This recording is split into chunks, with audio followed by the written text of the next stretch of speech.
Entendes o que estás lendo? O podcast que te leva através das páginas da Bíblia.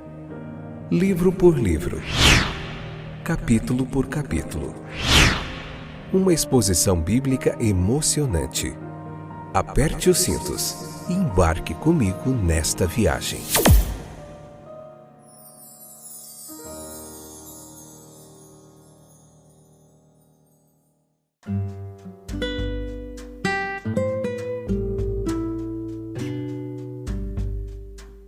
Olá, queridos companheiros do caminho, que bom que você está aí. Eu sou o Fábio e esse é mais um episódio do podcast Entendes o que estás lendo.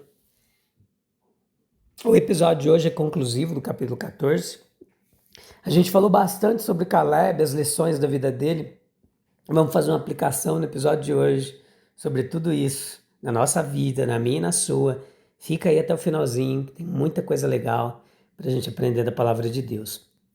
Hoje, Josué, capítulo 14, parte 3, episódio de número 916, 11ª temporada. Estamos vivendo um ano de muita bênção com esse podcast, onde tem crescido demais o número de ouvintes. A média deste ano, comparada ao do ano passado, tem sido muito maior.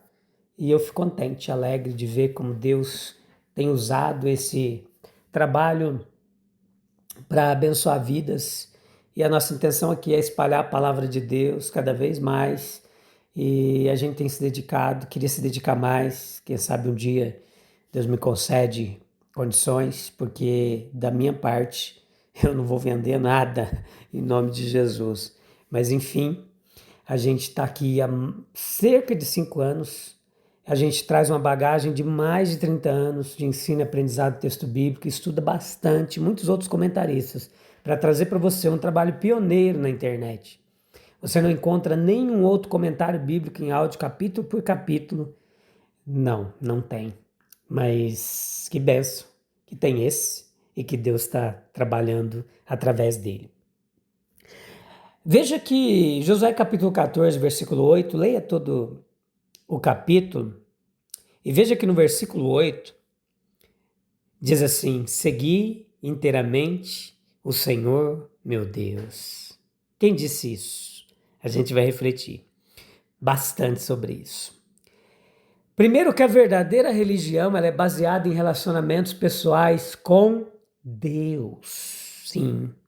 Caleb, ele atribui a sua coragem e fidelidade, a sua conexão com Deus e se refere ao Senhor como meu Deus. Primeiro, a religião ela é individual. Nós devemos passar do nosso Deus para o meu Deus. Cada alma, ela é chamada a uma comunhão com Deus de forma individual e privada, como se não existissem outras almas. A religião ela estabelece relações estreitas com Deus, em seus tratos pessoais com a alma. Deus se aproxima dela, de modo que ele se apropria da alma e a alma reivindica a posse de Deus. O relacionamento pessoal correto com Deus será demonstrado por nós o seguirmos. Não basta crermos, adorarmos e manifestarmos afeição. Nós devemos demonstrar a nossa devoção por meio de uma vida coerente. Isto é, procurar estar perto de Deus, amor e dever nos conduzindo a Deus. É obedecer aos seus mandamentos segundo o curso da sua vontade. É imitar o seu exemplo, tentar fazer como ele faz. Mateus 5,48. O cristianismo ele consiste em seguir a Cristo. Marcos capítulo 1, versículo 17 e 18. Outra coisa, só seguimos a Deus corretamente quando o seguimos por inteiro. Não podemos servir a Deus e a Mamão, como diz a Bíblia, de forma dividida. Devemos escolher a quem servimos, a quem serviremos. Servir pela metade não é servir de verdade.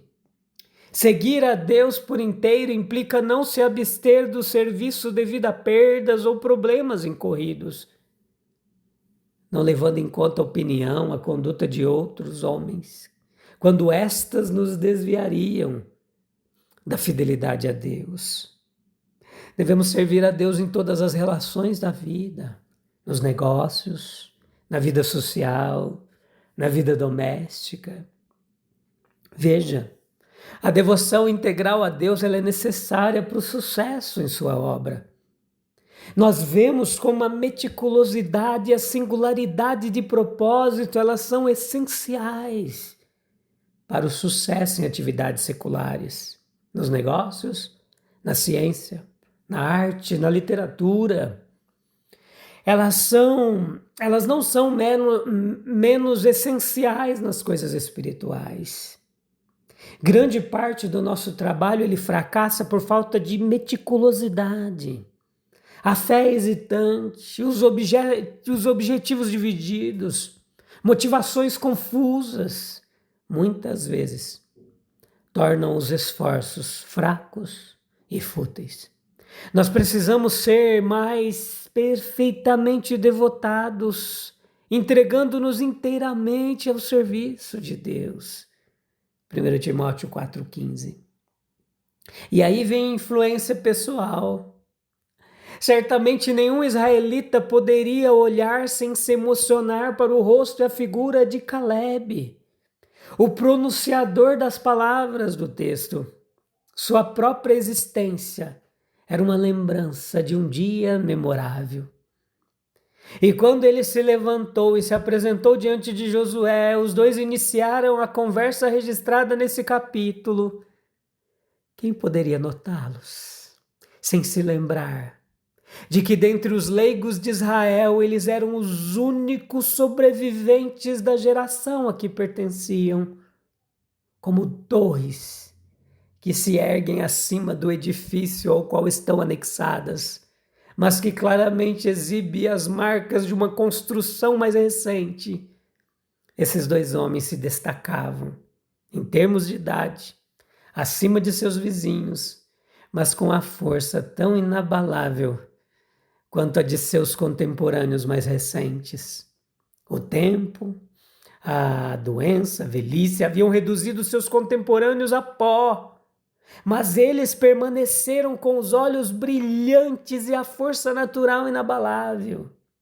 Deus havia cumprido sua ameaça e promessa. As palavras de Calebe, elas podem sugerir algumas reflexões úteis para a gente. A facilidade com que os homens deixam de ser nobres. Que lamentável incidente foi aquele a que se refere essas palavras: meus irmãos que estavam comigo fizeram o coração do povo se derreter. Lembrem-se da história dos 12 homens e a sua expedição de reconhecimento. Eles exploraram a região da Palestina, admiraram os frutos que ali cresciam em tanta abundância, mas o coração da maioria se aterrorizou com a visão das cidades fortificadas, dos gigantes que as habitavam. E assim, quando eles retornaram aos seus irmãos, eles deram um relato tão desanimador que o povo exclamou: quem dera tivéssemos morrido no Egito. Calebe tentou acalmar os murmúrios, mas em vão. O espírito covarde prevaleceu. Aparentemente, o medo é mais facilmente gerado do que a esperança. É mais fácil deprimir do que animar. Quantas iniciativas fracassaram devido à cautela excessiva mesmo de homens bons? É notável que no relato de Moisés em Deuteronômio 1:21, ele mencione que ao chegarem a Cádiz, os israelitas os exortou a subirem e tomarem posse da terra. Não temam. Bem teria sido se tivessem agido de acordo com o conselho ousado de seu líder. Mas eles se aproximaram. O que parecia um plano extremamente sábio, enviar homens primeiro para espionar a terra, e o resultado final foi desastroso. Não estamos incitando a temeridade. Apenas dizemos que a coragem às vezes é melhor do que a cautela. E a ação rápida do que a lentidão na tomada de decisões, às vezes. Precisamos de um entusiasmo santo que minimize os perigos e nos fortaleça na fé. E este grande perigo de exercer uma influência maligna. Grande responsabilidade recaía sobre os homens que eram os responsáveis por animar os seus compatriotas e acabaram desanimando.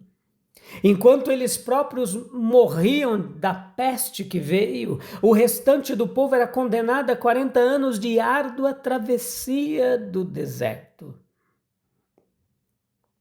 Tão feroz era a ira de Deus diante da incredulidade dos israelitas. Este dom de influência Deus concedeu a cada pessoa. Todos nós exercemos esse poder em maior ou menor grau. Podemos repelir ou atrair. E em ambos os casos, ajudamos a moldar as opiniões e as práticas de nossos semelhantes. Direcionamos suas aspirações, influenciamos a forma como enxergam as pessoas e as coisas. A nossa vida é um testemunho para o bem ou para o mal. Veja o que diz Josué 14:12. Portanto, dê-me a região montanhosa que o Senhor me prometeu. Você certamente se lembra de que enquanto fazíamos o reconhecimento da terra, nós descobrimos que os descendentes de Enaque viviam ali em grandes cidades fortificadas. Mas se o Senhor estiver comigo, eu os expulsarei da terra, como o Senhor prometeu. Algumas das maiores bênçãos são cercadas por grandes dificuldades. Primeiro, nenhuma herança terrena está isenta de desvantagens peculiares. Alguns dos anaquins que resistem aos nossos esforços para cumprir nossa missão são, primeiro, o mal em nosso próprio coração, por exemplo, indolência, medo, mundanismo. Segundo, as tentações do mundo, resultantes de maus exemplos, costumes, prazeres que distraem. Impedimento direto na perseguição e oposição que surgem da ignorância, preconceito, inveja do mundo. Não obstante, é melhor para nós, como foi para Caleb, receber tal herança. As dificuldades, elas primeiro testam nossa fé e coragem, mas segundo, dão espaço para energia, dedicação. Terceiro, tornam a paz final ainda mais abençoada. Aplique essas verdades na sua vida doméstica, privada, individual, ao trabalho, à igreja, às dificuldades na evangelização do mundo, aos interesses públicos, aos obstáculos, ao trabalho de cristãos de diferentes áreas da sociedade, com princípios elevados que impedem o progresso da liberdade, da civilização e da prosperidade nacional. Nos é fornecidos meios para superar os anaquins. Deus conosco, este fato é a base da confiança de Caleb. Deus não apenas aprova o que é certo, Ele o auxilia. Ele não se limita a enviar ajuda para a batalha da vida. Ele está presente como a luz que guia e o poder que fortalece. Caleb tinha fé na presença real e ativa de Deus. Um esforço corajoso, Caleb diz, eu serei capaz de expulsá-los. Ele menciona a ajuda de Deus como indispensável, mas ele não se detém apenas nisso. A graça de Deus não é desculpa para a indolência humana. Deus luta por nós, lutando em nós. O nosso é o esforço, enquanto a força é dele. A verdadeira fé em Deus, ela não paralisará nossas energias, mas as inspirará, porque nos mostrará que, embora a vitória não seja dada a menos que lutemos, quando lutamos na força de Deus, a onipotência está do nosso lado. E que Deus então nos assegura a vitória e que como Ele é fiel, nós podemos ter confiança nisso. Caleb tem certeza de que com a ajuda de Deus expulsará os anaquins. Veja, uma conclusão rápida aqui para a gente finalizar. Seguir ao Senhor não é apenas uma declaração, meu querido, minha querida, mas uma vida inteira de entrega. Caleb, ele vai nos ensinar que a verdadeira fé é pessoal, ela é prática, ela é completa. Não basta conhecer a Deus, é preciso andar com Ele em todas as áreas da vida. Quando nossa devoção é inteira, nossa vida se torna instrumento nas mãos de Deus. E até as maiores dificuldades se transformam em oportunidades para experimentar sua força e fidelidade. Você tem apenas crença em Deus ou tem caminhado com Ele de forma pessoal, completa? Sua vida demonstra uma fé dividida ou uma devoção inteira ao Senhor nosso Deus? Vamos orar? E a gente encerra mais um episódio, mais um capítulo, pela imensa misericórdia de Deus. Tem um lugarzinho aí para você se retirar, se afastar de tudo, para a gente falar com o Rei do Universo. Oh, já pensou no privilégio que a gente tem de poder falar com aquele que é o Todo-Poderoso Deus, Criador dos céus e da terra? Senhor, leva-me além de uma fé superficial e ensina-me a te seguir de todo o coração. Que o Senhor não seja apenas nosso Deus, mas verdadeiramente o meu Deus, presente em cada área da minha vida. Dá-me coragem para permanecer firme, mesmo quando for difícil. E livra-me de uma devoção dividida. Fortalece meu coração para que eu te obedeça, te imite e caminhe contigo todos os dias. E diante das dificuldades, ajuda-me a confiar que o Senhor está comigo, me capacitando a vencer. Amém, amém e amém.